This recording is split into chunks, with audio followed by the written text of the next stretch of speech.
Isa pong pinagpalang araw sa ating lahat, pagbati po sa amin dito sa Ambassadors for Christ Church International, Taguig City, Philippines.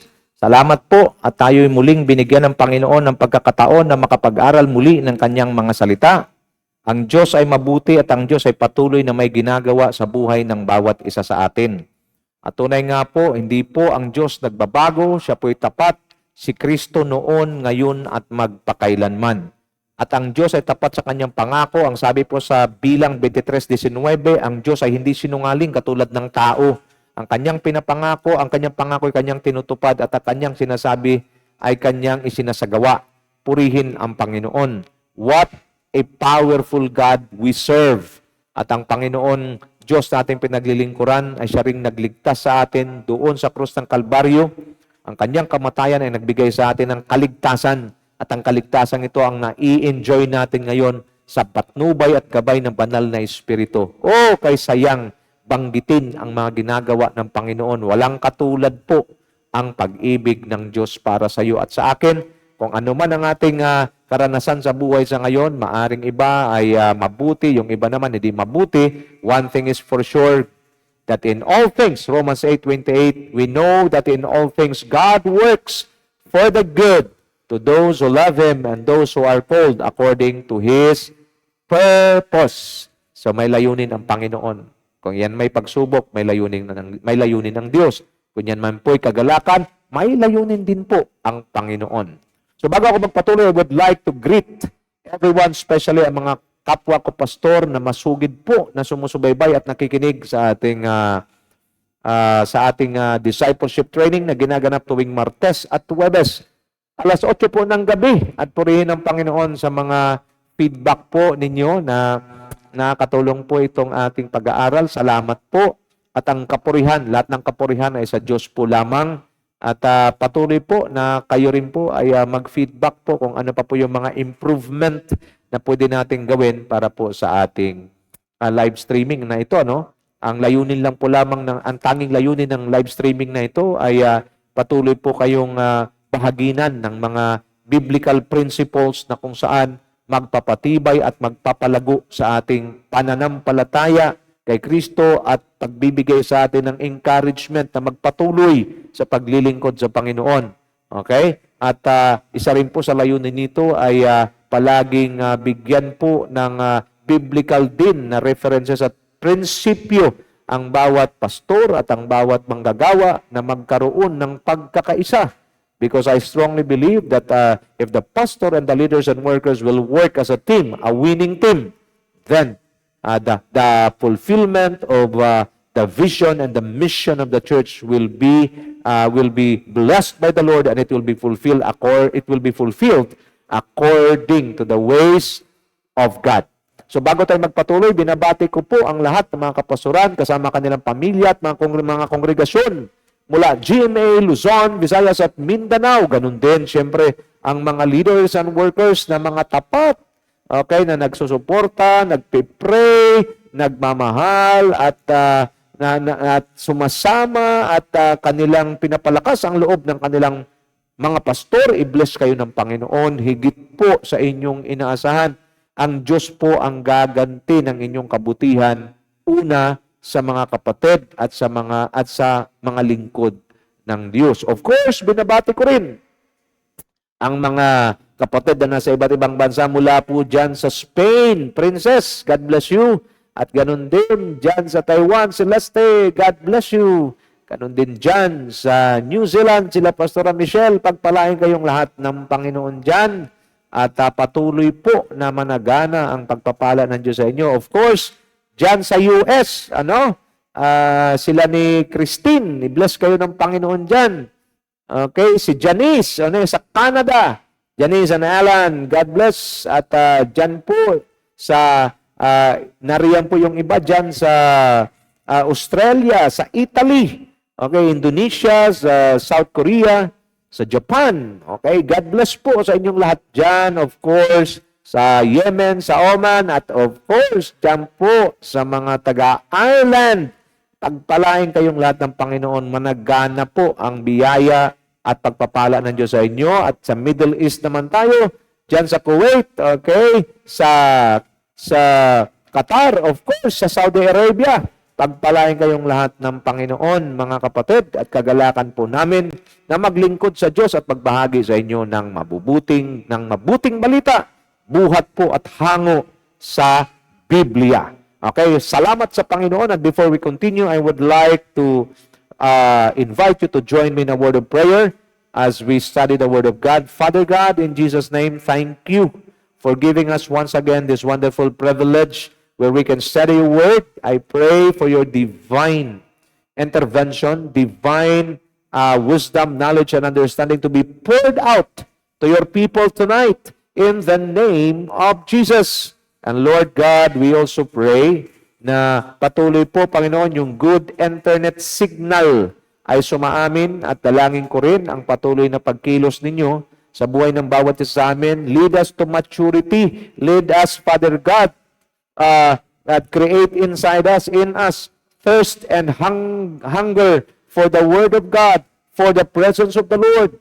And as we serve you through serving our brethren, we will not do it for ourselves. We will not do it out of personal interest. Rather, we will do it to glorify your name, to give you honor, to give you glory, and to give you pleasure, because this is what you deserve.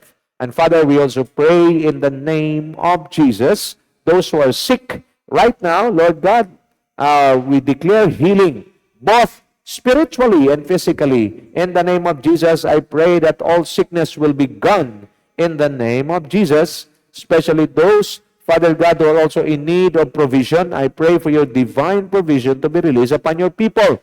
The earth is the Lord's and the fullness thereof. All things are, Psalm 24 verse 1, and for all, or from him, through him, and for him are all things. To God be all the glory.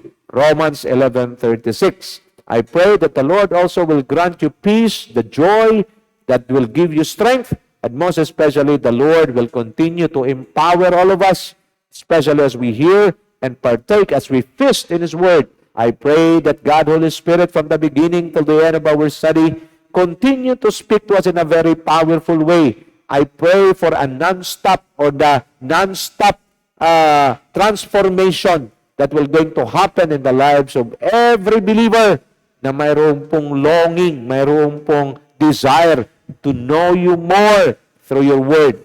Thank you so much, Father God, and this is our prayer in the powerful name of Jesus Christ, our Lord and King. And all the blessed people of God declare, Amen and Amen and Amen. Palakpakan natin ang Panginoon. Glory to God.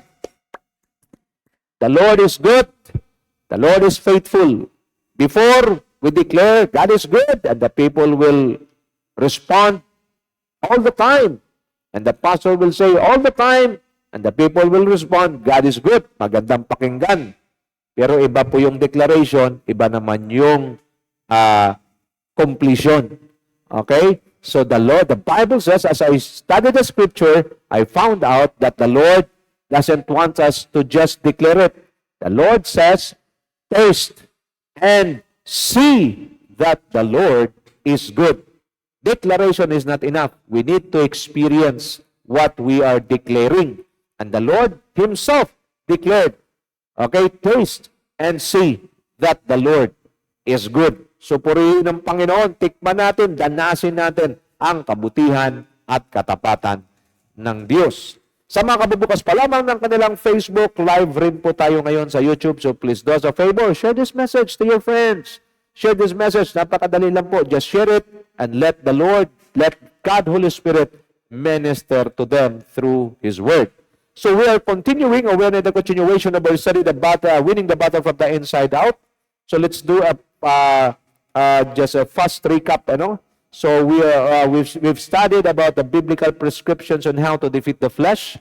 Sa mga previous study natin, there are three major sources of troubles in the life of a believer.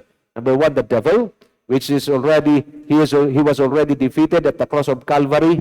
When the Lord Jesus Christ died on the cross, and He was buried, and on the third day He rose from the dead, that was the seal of the defeat of the enemy, Satan. Okay, Satan was already defeated. Number two, the world. The world, ang sabi ng 1 John 2, verse 17, the world ignites the desires of man, ignites the lust of the flesh, the lust of the eyes, and the pride of life. So pag ito pong lust of the flesh, the lust of the eyes, and the pride of life ay buhay pa rin sa buhay ng isang tao, it will lead the person to destruction. And that's the whole work of the flesh. At naroon yan sa mundo.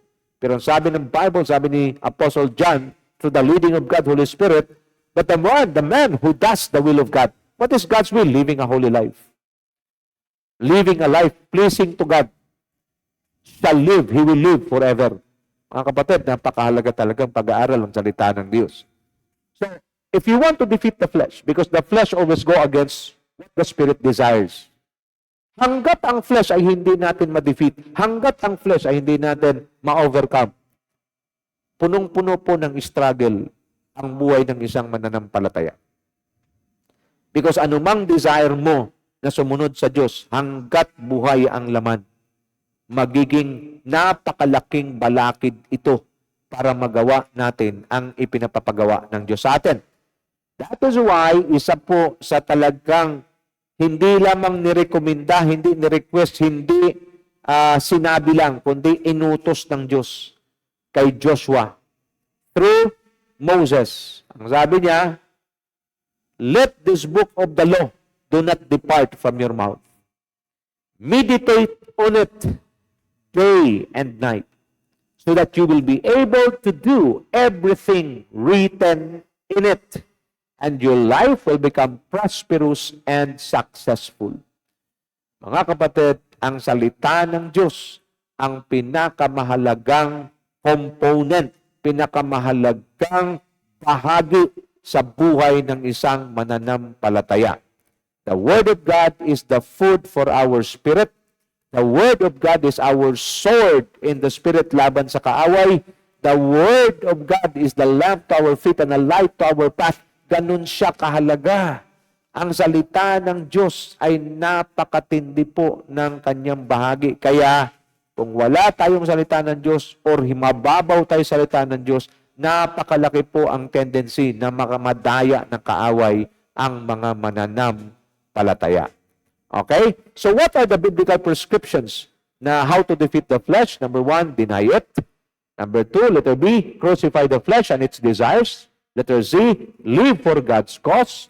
Letter D, offer ourselves to God. Ibig sabihin, total surrender to God daily. Letter E, be a slave of righteousness. Letter F, live in holiness. Okay, this is God's divine calling to all His people because God is holy God.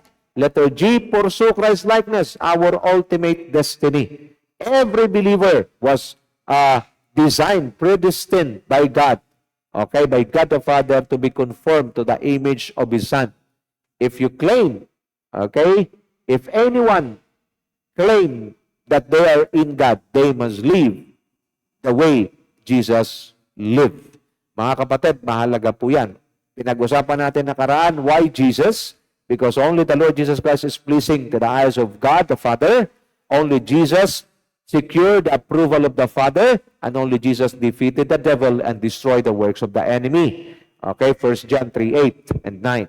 Now, letter H, access the grace of God in the life of the carrier of your grace. Sa konteksto ng simbahan, sa pastor, sa isang tao na nagbibigay at nagsusupply sa iyo ng salita ng Diyos on a regular basis. So, mahalaga po yung pakikinig mo palagi ng salita ng Diyos at laging tandaan, every time you hear God's word, God expects us to apply it right away because He is expecting His sons and daughters to be wise, not the foolish builder, but a wise builder. Ano ang wise builder? Every time na makarinig ng salita ng Diyos, apply agad. Ang salita ng Diyos po ay makapangyarihan. Ang sabi ng Bible, it is an unshakable ground. Heaven and earth will pass away, but the word of God will never pass away. Subalit, paranasan lamang natin ang kapangyarihan ng salita ng Diyos kung ito'y ina-apply natin sa buhay natin. Listening to the Word of God is one thing, but applying the Word is another thing. Okay? You can only experience the power of God or power of God's Word the moment you apply it in your life. Letter I, dito tayo nag-end ng nakarang pag-aaral, prioritizing the principles of the kingdom. Ano yung pagsabing principles of the kingdom? Things that really matters to God. Number 1, cultivating intimacy with God. So binasa natin ang Psalms 42 verse 1. As the deer pants for the streams of water, so my soul pants for you, O God, or for you, my God. So ibig sabihin yung uhaw. If you want to cultivate intimacy with God, we need to be thirsty, uhaw, gutom sa salita ng Diyos at sa presensya ng Diyos. Ang may sabi nito ay mayroong credibility na mananampalataya, walang iba kundi si Haring David. And King David was named by God Himself, okay, as the man after God's own heart. Ano pa ang sinasabi ng man after God's own heart? Psalms 27 verse 4, one thing I ask from the Lord, this only do I seek, that I may dwell in the house of the Lord all the days of my life, to gaze on the beauty of the Lord and seek Him in His temple. Although David had it all, fame, riches, influence, authority, name it, David had it all. But a man after God's own heart, hindi siya nasilaw, hindi siya nabulag ng mga bagay sa libutan o kayamanan ng sanlibutan. Sa kanya, ang kayamanan ay walang iba kundi ang Diyos at ang presensya ng Diyos. Nawa, tayo ay ganun din at masasabi natin sa 2024, Lord, one thing I ask from you, this is the only thing that I seek, that I may dwell in your presence all the days of my life, to gaze upon your beauty, and to seek you always in your temple. Okay, what is intimacy? So pinag-usapan natin, intimacy is closeness between people in personal relationships. It is what builds over time as you connect with someone, grow to care about each other, and feel more and more comfortable during your time together. So how to build intimacy with God? Number one, you treasure the relationship you have with God, and you're willing to lose everything just to keep it. So Matthew 13:44, the kingdom of heaven is like treasure hidden in a field. When a man found it, he hid it again, and then he, in his joy, went and sold all he had and bought that field. So ano po, if you want to build relationship, okay, if you want to build intimacy with God, okay, you treasure the relationship you have with God. Okay, ang pinakakayamanan natin, hindi kayang pantayan, hindi kayang palitan ng anumang bagay at yaman sa libutan. Sa atin, kayamanan natin ang Diyos at ang ating relasyon sa Diyos. Yan po ang tunay na mananampalataya, tunay na mayroong buhay na relasyon sa Diyos. Okay, there are times, okay? Maraming salamat po at there are times we will be challenged in life. Maraming challenges ang buhay. Okay? Maraming challenges ang buhay na kung saan sa pagsunod natin sa Panginoon, mayroong mga persecutions. Sa pagsunod natin sa Panginoon, may maraming mga hadlang, mayroong mga emotional, physical, emotional, financial, spiritual issues. But again, because you are sold out, that God and your relationship with God is your ultimate treasure, then you are willing to lose everything. You are willing to carry everything. You are willing, okay, handa ka na mapalampas. Handa ka na kayanin ang lahat para sa Diyos. Okay? So ito po yung nangyari sa taong ito. Nung makita niya yung treasure doon sa field, umuwi siya, ibinenta lahat ng ari-arian niya at binili yung field na yon. If you will examine the Bible very clear, ipinakita sa atin dito ng Panginoon na walang ibang pinakamahalagang kayamanan kundi ang magkaroon ng buhay na relasyon sa Diyos. Walang ibang pinakakayamanan ng isang tunay na mananampalataya na mayroong intimacy sa Diyos. Ito'y walang iba kundi ang Diyos mismo. Sa Kanya ang Diyos ay lahat. Ang lahat sa Kanya ay Diyos. Walang ng iba. Pangalawa, how to build intimacy with God? You nurture your relationship with Him to grow and desire His desires. Palagi kong sinasabi, kailangan ikaw mismo at ako nasusukat natin ang ating paglago. Kailan mo masasabi na lumalago ka na sa relasyon mo sa Diyos? The moment you begin to desire His desires. Kadalasan ho, kahit na ho sa buhay ng isang mananampalataya, yung desire pa rin natin o desires natin ang gusto nating matupad. Kahit ho sa ating pananalangin, desires pa rin natin ang gusto nating matupad at gusto nating paaprobahan sa Diyos.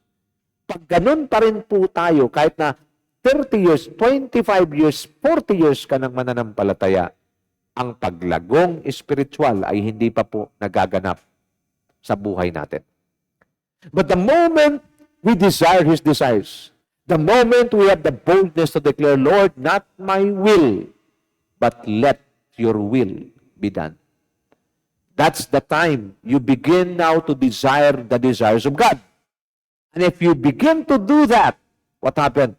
You are already growing in your spiritual stature. You're already growing in your relationship with God.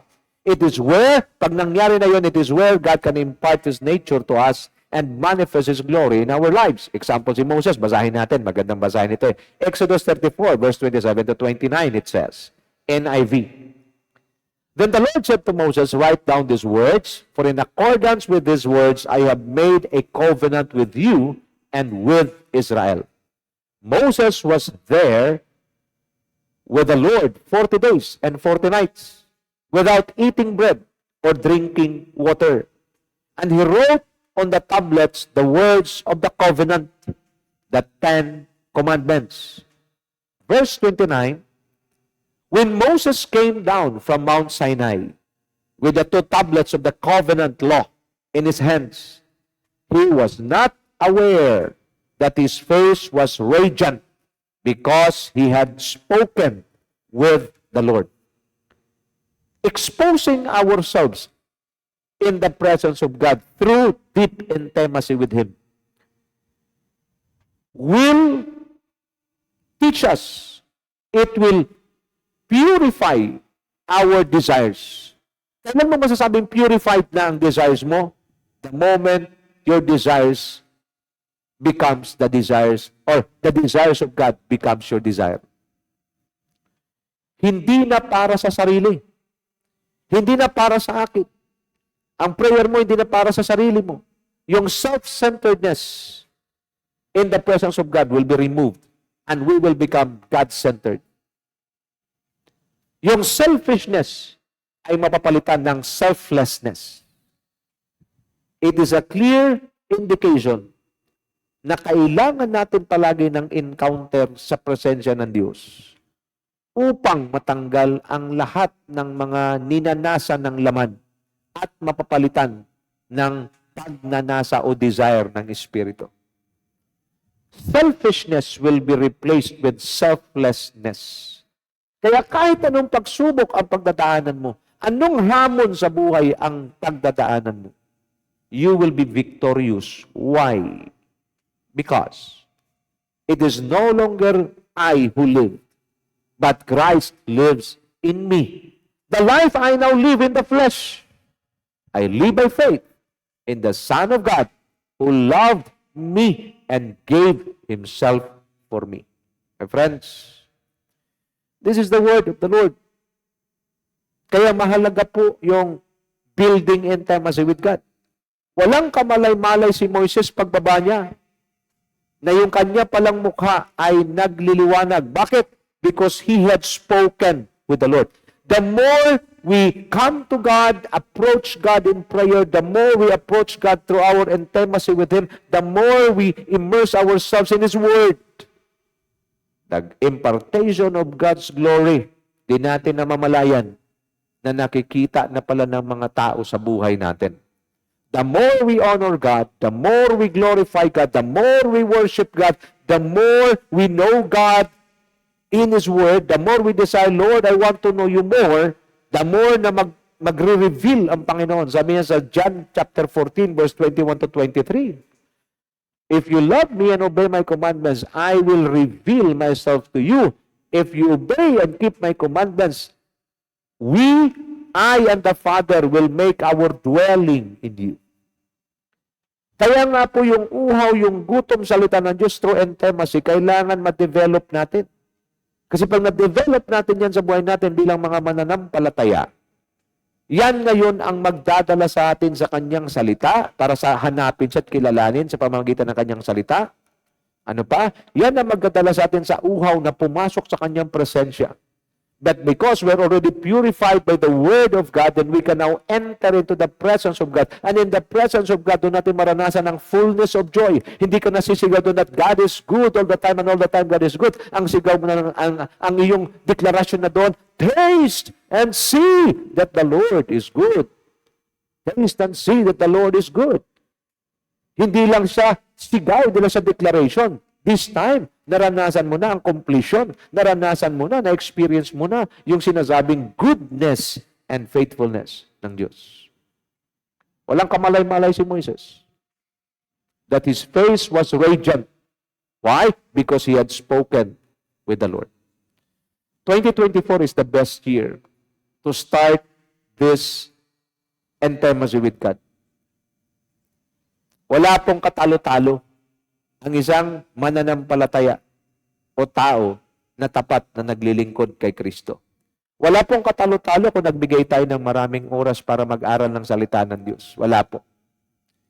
Wala pong katalo-talo ang patuloy na maglingkod sa Diyos, sumunod sa Diyos, magmahal sa Diyos, magkaloob sa gawain ng Diyos, suportahan ang mga lingkod ng Diyos. Wala pong katalo-talo. Alam niyo bakit? Kung ang pinapatungkulan sa lahat ng ating ginagawa ay ang Diyos. Alam niyo po, mayroong mga balakid, sitwasyon man, tao o sino, hindi po pwedeng humarang. Bakit? Kasi kung gawain ng Diyos ang iyong ginagawa, sino mang haharang, giba. Yan po ang katotohanan. That is why immersing ourselves in the Word of God will give us clear understanding, wisdom, knowledge, understanding, wisdom, and knowledge, and discernment. We must discern, are we still in the faith? Yan pong hamon ni Pablo eh. Are we still in the faith? Pag sinasabing, you are in the faith, okay, pag sabing, you are in the faith with God, anything yet that you do are all aligned with what the Bible says.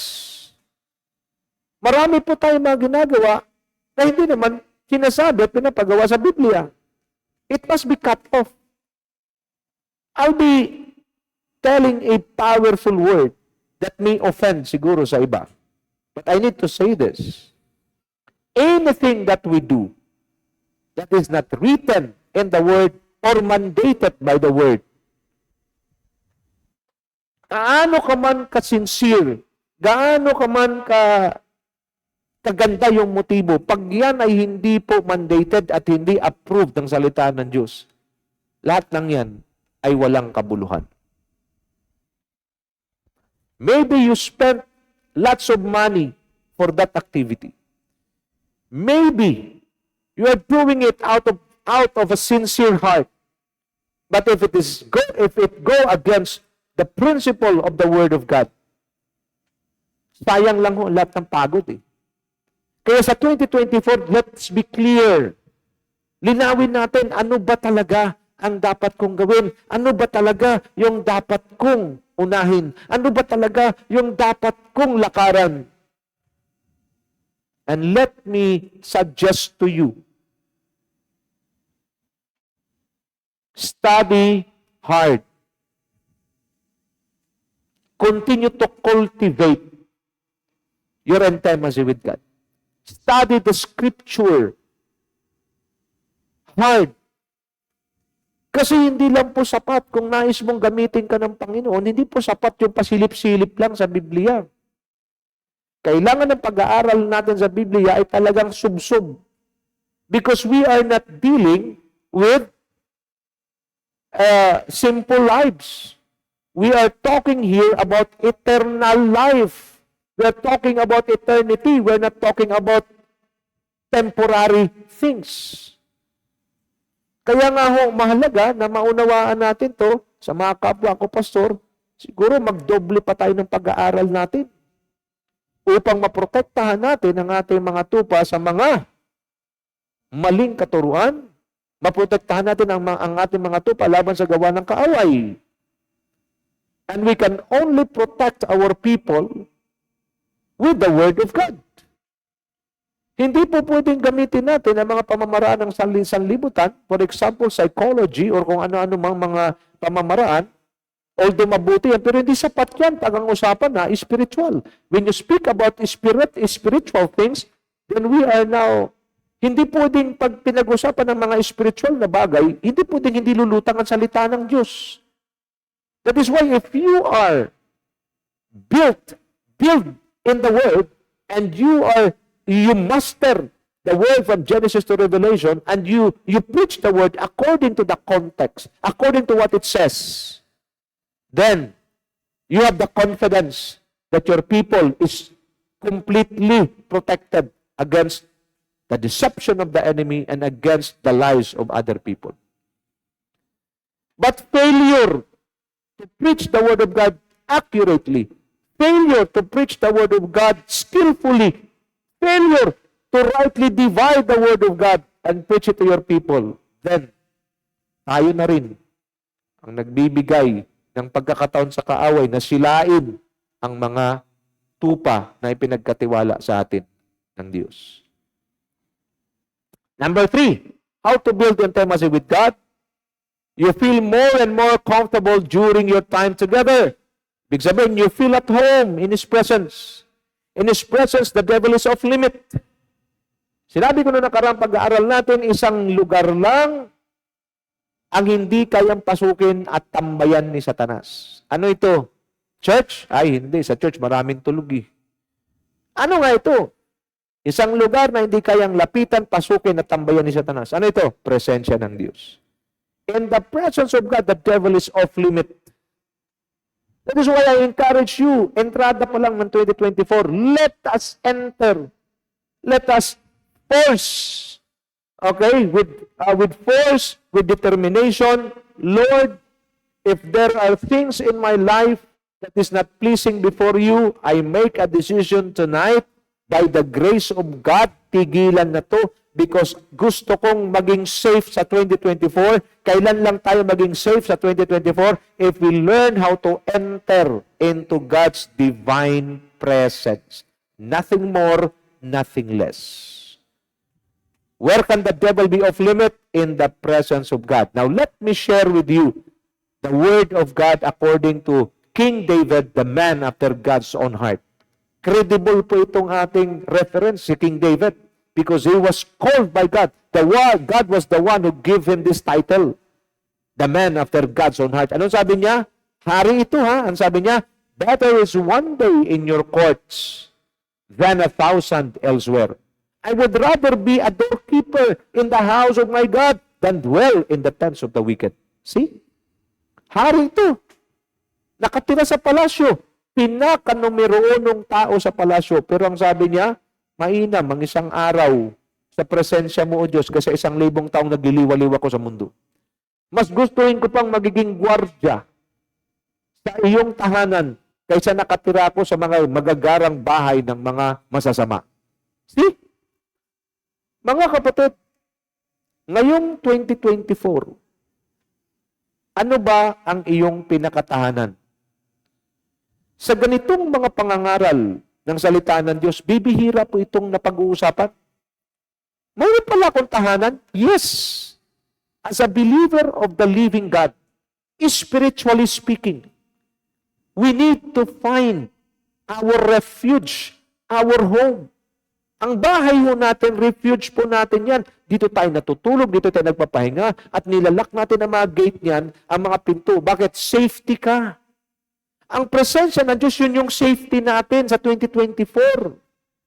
Na pag hindi tayo natutong manahan sa kanyang presensya because sa maraming kapabayaan sa pag-aaral ng salita ng Diyos, sa pagdalo sa mga gawain, mas inuuna pa yung mga bagay sa libutan. Yan po, doing the things of the world, allowing the flesh, giving the flesh the opportunity to lead you to the world, is simply exposing yourself to destruction. But bringing yourself, your flesh, into the presence of God, I remember this verse in 1 Thessalonians 5:23 to 24. May God Himself sanctify you through and through. May your whole spirit, soul, and body, your flesh, be sanctified. At ang sabi sa verse 24, faithful is He who calls you and He will do it. Who can sanctify us? Who can make us holy? God Himself. Kaya nga, para tayo ay mas-sanctify, para yung flesh matuto ng mag-submit sa Espiritu ng Diyos, kailangan siyang masanay sa environment ng salita ng Diyos at presensya ng Diyos. Hanggang isang araw, ma-adapt na ng ating flesh ang environment ng salita ng Diyos at presensya ng Diyos. Then the moment na yung mundo ay yayain siya muli, wala na siyang gana. Bakit? Ang habol niya na presensya ng Diyos at salita ng Diyos. Pag nakarinig siya ng salita ng Diyos, naglulumokso siya sa tuwa, na masyado siyang excited. Bakit? Kasi alam niya at kilala niya ang Diyos na nangako sa kanya, kailanman ay hindi nagsisinungaling at tutuparin niya ito. At mararanasan niya, hindi lamang siya sisigaw ng God is good all the time and all the time God is good. Siya ngayon ay sisigaw ng taste and see that the Lord is good. Tahanan mo ba ang presensya ng Diyos? Tumingin po kayo sa akin, mga kapatid. Sa mga nagtatrabaho, di ba pumupunta kayo sa trabaho niyo sa opisina, grabe ang pressure, grabe ang challenges. At the end of the day, uuwi ka, di ba? Uuwi ka ba doon sa restaurant?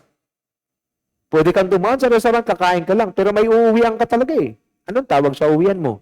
Bahay. Anong tawag doon? Home. Sa mundong ito, habang nandito tayo, we should know our home. Ang tinutukoy ko po, spiritual. Maaari may bahay kayong inuwian talaga eh, pagdating ng hapon. At may bahay kayong tinutulugan pagdating ng gabi, pinagpapahingahan. But in the Spirit, do you know that we have a home also? And in the Spirit, I want to encourage you that there is no place like home. And that is none other than the presence of God. Gaano man tayo kapagod dito sa lupa, gaano man kahirap ang ating kaluluwa sa mga pagsubok na ating pinagdadaanan, kayo po nakikinig sa ngayon, may kinakausap ang Diyos sa inyo ngayon. Pagod na pagod ka, di mo alam ang gagawin mo. Go home. Pumunta ka at umuwi ka sa tahanan mong spiritual, presensya ng Diyos. At doon, sabi ng Panginoon, come to me, those who are labored and heavily laden, and I will give you rest. God will give you rest in His presence. If you are sick, na-threaten ka na sa karamdaman mo, di mo na alam, nang ma-found out mo yung result ng laboratory mo, eh talagang nangarag ka, medyo natakot ka. It's time na pumasok sa presensya ng Diyos.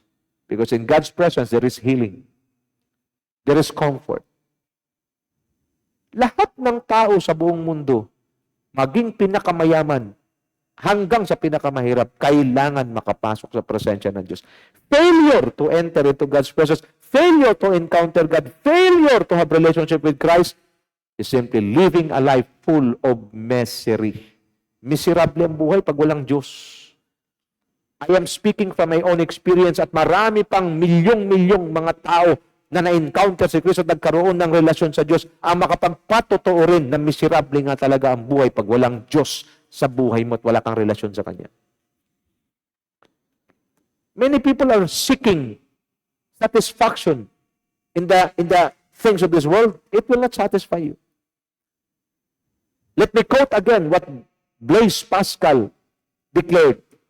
There is a vacuum in the heart of a person that only God can fill. Wala pa ako nakitang sikat at mayaman na tao nagkasabing tama na, o ayoko na ng kayamanan, okay na. Hindi ho eh. Hanggat hindi ng tao makatagpo si Kristo at hindi niya matanggap bilang hari, Panginoon at tagapagligtas ng kanyang buhay, life for Him, in spite of His riches, in spite of His possessions, life will be a struggle for Him. Padala niyo po ito sa mga taong nangailangan kasi alam ko, maraming kakausapin ng Diyos sa mensaheng ito. Sapagkat maraming tao ngayon, ganun ang kanilang kalalagayan. People are trying to satisfy themselves by going places, by doing something. Marami. Pero at the end of the day, pag mag-isa ka na, tapos na ang lahat ng mga ginagawa mo para sa laman, Di mo na mamalayan. Unti-unti pumapatak ang luha mo. Bakit? Kasi ang kagalakan mo temporal. Now, the Lord sent me to you to give you an eternal happiness, eternal joy, and that is entering into the presence of God. Make the presence of God, mga kapatid, this year as our home. Na kung ikay tuwing napapagod, nangangamba, natatakot, mayroong kang lugar na pupuntahan at doon marirecharge ang iyong espiritu at muli kang lalakas para pagbalik mo sa sanlibutan, hindi ka matatakot, hindi ka mangangamba. Tumaan ka man sa ilog, hindi ka malulunod. Tumaan ka man sa apoy ng problema, hindi ka masusunog. Bakit? Kasama natin ang Diyos. At paano mo masiguradong kasama mo ang Diyos? Kung marunong kang pumasok sa presensya ng Panginoon. Palakpakan natin ang Diyos. Glory to God. So pinag-usapan natin nakaraan, the most powerful life. You want your life to be powerful? The most powerful life is a life lived in the presence of God. Sa presensya ng Diyos, doon tayo napapalakas. Sa presensya ng Diyos, doon tayo napapatibay. Sa presensya ng Diyos, doon natin na-access ang kanyang kapangyarihan. So the truth that we should know, building intimacy with God is knowing what is His priority. So pinag-usapan natin yan nakaraan. Okay, sabi ko nakaraan, I'll be presenting to you 3 firsts. Number 1, Matthew 6:33, New King James Version, but seek first the kingdom of God and His righteousness, and all these things shall be added unto you. As what we've studied last Tuesday, pinakita natin, okay, ang first sa Diyos, kailangan talaga first. Hindi pwedeng second, hindi pwedeng third. First. Kaya nilagyan ko siya ng bold letters. First. Okay? Ang una mong establish sa Tagalog, napakaganda eh. Pag sumakitan ninyong higit sa lahat. More than your dreams, more than anything. Establish the kingdom. Pag sabing kingdom, it is composed of 2 words. King's domain. Kingdom means rulership. Kingdom means kingship. Mga kapatid, 2024 is the best time to establish the rulership of Christ, the kingship of Christ in our lives. Not just in some aspects of our life, but it should be in all aspects of our lives. Kasi meron po sa atin mga mananampalataya na at kung kayo po nakikinig ngayon at kayong tinutukoy ng Diyos, hindi po pwedeng maghari lang ang Diyos sa ilang aspeto ng buhay natin na gusto natin maghari siya. Pero sa ibang aspeto tayo naghahari, it cannot be. Every decision we make, we always acknowledge God because we believe in His wisdom. His wisdom is far greater than our wisdom. Ang problema, pag mayroon tayo mga aspeto ng buhay natin na tayo pa rin ang nasusunod at naghari-harian, yan ang magiging open door ng kalaban. Bibihira po kayo makarinig ng ganito, mga kapatid. Pero ito po ay sinadyang marinig ninyo. Sinadya na Diyos ang marinig ng bawat isa sa atin upang atin ang isara. Yung mga pintuan na bukas sa kaaway, sa paano paraan, isuko natin sa Diyos ang mga aspeto ng buhay natin na alam natin hindi niya kinalulugdan. Upang sa oras na ito kanyang i-take over, masasara na ang lahat ng pinto sa kaaway at anumang kanyang attempt na manggulo sa buhay natin, hindi niya na magawa because the door was already shut against him and we just opened the door for God to do and fulfill His wonderful plans and purposes in our lives. For I know the plans I have for you, plans to prosper you, to harm you, and plans to give you hope in the future. Napakadaling i-fulfill ng Diyos kung siya ang naghahari sa lahat ng aspeto ng buhay mo at ng buhay ko. Tanong, nangyayari po ba ito? Dumating na ang mensahe ng Diyos sa buhay mo at sa buhay ko. Let's make a decision tonight. Lord, be the King of my life in all aspects. And the moment na siya naghahari sa buhay natin, anong kasunod? Righteousness. When you speak about righteousness, sabi niya, pag sumakita niyo ng higit sa lahat ng napagharian kayo ng Diyos at mabuhay ng ayon sa kanyang kalooban. Righteousness is simply living in the center of God's will. Not my will, but let your will be done. We learn how to submit our will to Him. And what comes next? And all these things shall be added to you. Lahat ng pangailangan natin sa mundo, Lahat ng pangailangan natin para mabuhay dito sa mundo, lahat ng pangailangan natin para maisulong natin ang kaharian ng Diyos, lahat ng pangailangan natin para matupad ang ating assignment sa Panginoon, ibibigay ng Diyos sa atin. Kung siyang naghahari at nabubuhay tayo sa sentro ng kanyang kalooban. Are you living in the center of God's will? Paano ko malaman, Pastor, na sa sentro ko ng kalooban ng Diyos? Ang pamumuhay mo ay kinalulugdan ng Diyos at sang-ayon sa sinasabi ng Biblia. Anything that you do that is in contrary with what the Bible says, it's not God's will. You better submit it to God. You better surrender it to God so that God can take over. And the moment God will take over, then you man of God, you woman of God, you son and daughter of God will cross over. Let me repeat. Kung mayroong aspeto sa buhay mo na talagang hinahawakan mo at hindi mo pa naisuko sa Diyos, isuko mo na ito. Because the moment ay sinuko mo ito, then God will take over, then you will cross over. Victory, breakthrough ka. Alam ko may kinakausap ang Diyos dito. And I pray in Jesus' name, the Lord will give you the grace. The Lord will give you the power to do this so that in 2024, God will take over and you will cross over. Praise the name of the Lord. What is righteousness? Living in the center of God's will and obeying God's law accurately. What is righteousness? Doing what is right in the eyes of God and men at all times, especially with no one, if you are alone. What is righteousness? Keeping the integrity of your spirit. Integrity means you never violate a law, even if you have all the opportunity to do it. It is simply being honest before God. Nakikilala mo ang isang tao kung mayroon siyang integrity at siya ay totoo sa oras na siya ay mag-isa. Pag nag-iisa ka, lagi mong tandaan, walang nakakita, walang may kakilala ka nakakita, walang nakakilala sa iyo. We must be more aware and careful when we are alone.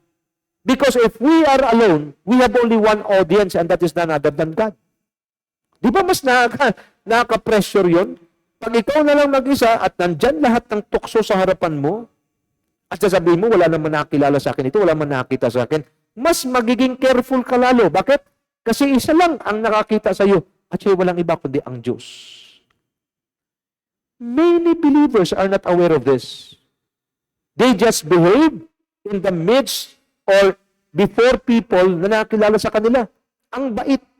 Pero pag siya na lang mag-isa, doon lumalabas yung ugali niya. Mas lalo kang maingat pag mag-isa ka. Bakit? Kasi isa na lang ang nakatingin sa iyo. At hindi siya basta-basta. Siya ang Diyos na makapangyarihan sa lahat, si Yahweh. Ngayon, kung ikaw mag-isa, maingat ka dahil alam mo ang Diyos nakatingin sa iyo, normal na lang yung pag-iingat mo sa harapan ng maraming tao. Kaso tayo baliktad, naging maingat tayo sa harapan ng maraming tao, pero pag tayo mag-isa, sa personal natin, hindi tayo naging aware na ang Diyos nakatingin sa atin. Kaya nangyayari, isang araw, mabubulgar talaga tayo. Let your goodness, let your maturity in the Spirit be manifested before people. Okay? Be manifested first before God, before you manifest it to people. Baliktad tayo, sa tao tayo muna.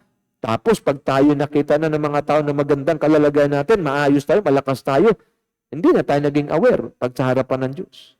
Ulitin ko, when we are alone, let us be more aware, let us be more mindful that we only have one audience and I need to keep and preserve my integrity, that even though I have all the opportunity to violate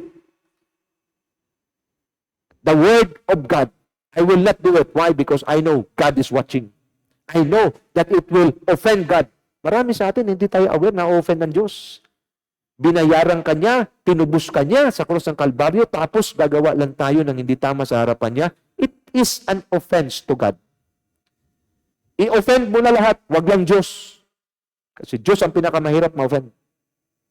At hindi niya deserve na ma-offend siya. Deserve niyang sundin siya. At kung ang pagsunod sa Diyos, ang kapalit ay hirap. Kung ang pagsunod sa Diyos, ang kapalit ay hinagpis. Kung ang pagsunod sa Diyos kapalit ay lumbay, walang problema. God deserves my 100% obedience. God deserves your 100% obedience. Ito po ang kabayaran. Kung nais mong lumalim, nais mong lumakad sa kabanalan at katuwiran ng Diyos, nais mong lumalim sa intimacy sa Diyos, this is the price that every one of us should pay. How to establish His rulership over our lives? Another first. Gusto mong maghari ng Diyos sa buhay mo, mabuhay ka sa sentro ng kanyang kalooban, at ipagkaloob niyan lahat ng bagay na kailangan mo para matapos mong assignment mo, ma-provide ang pangailangan mo sa lupa. Mark 12:30, New King James Version. I chose this translation because it emphasizes, okay, the priority of God in the life of a believer. Verse 30, and you shall love the Lord your God with all your heart, with all your soul, with all your mind, and with all your strength. This is the first commandment. The second commandment is to love your neighbor as you love yourself. Pero dito muna tayo. Ano yung pangalawang first? Loving God above all. Love God above all. Pag ang Diyos na ang mahal mo higit sa lahat, higit sa tao, higit sa pangarap mo, higit sa sarili mo, then, ang pag-establish ng kanyang rulership, ang pag-establish ng kanyang righteousness, at ang pag-secure ng lahat ng pangailangan natin dito sa lupa will be released, will be established in our lives. But kailangan natin magawa yung first commandment, loving God above all. Pag sabing love God above all, with all your heart, with all your soul, with all your strength, and with all your mind. Ganito ba tayo mga kapatid? Pag i-check natin ngayon ang ating kaisipan, Diyos ba ang 100% na nag-occupy dyan? Pag sinerch yung ating puso, mayroon ba tayong confidence sa sasabihin, Lord, my heart belongs to you 100%. Pag sinerch ba ni Lord yung ating will, yung ating emotion, yung ating mind, masasabi ba natin, in my soul, you are 100%. You occupy 100%. Pag sinasabi bang sa lakas, Lord, lahat ng ginagawa ko, pagtatrabaho ko, pagdala ko ng pamilya ko, pagiging anak ko, pagiging asawa ko, pagiging grandfather ko, o pagiging empleyado ko, pagiging pastor ko, pagiging lingkod ko ng Diyos. Masasabi mo ba, Lord, 100%? Yung lakas ko, binuhos ko para sa kapurihan, kaluwalhati at kaluguran niyo. These are the things that every believer should be mindful of. These are the things that every believer should focus more. Because without this, we will miss the moments to walk with God. We will miss the moment to have fellowship with God. We will miss the moment to receive the best from God. Because failure to do these things that God called first will lead us to other or another ways that is away from His presence, away from His will, and away from His word.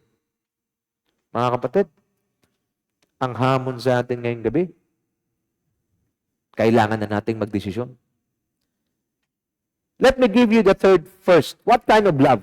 Una, how to establish His rulership, kasi yun ang first na pinapagawa niya, love God above all. What kind of love? Let me read to you, dito ako magtatapos, please bear with me ha. Revelation 2:1-4, New King James Version. Ang title, The Loveless Church. Meron palang ganun. Church na loveless.